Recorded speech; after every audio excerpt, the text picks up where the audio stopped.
চৈত্রে ঝামু জাত লো বৌড় চৈত্রে ঝামু জাত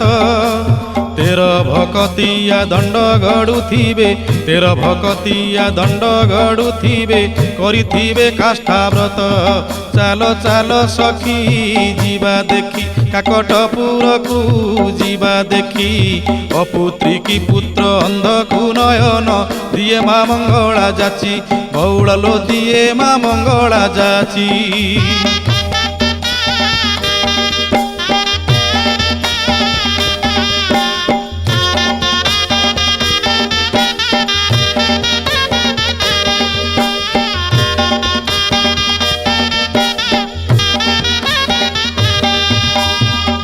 দোল পরে 21 দিন পীঠরে লাগিব নাট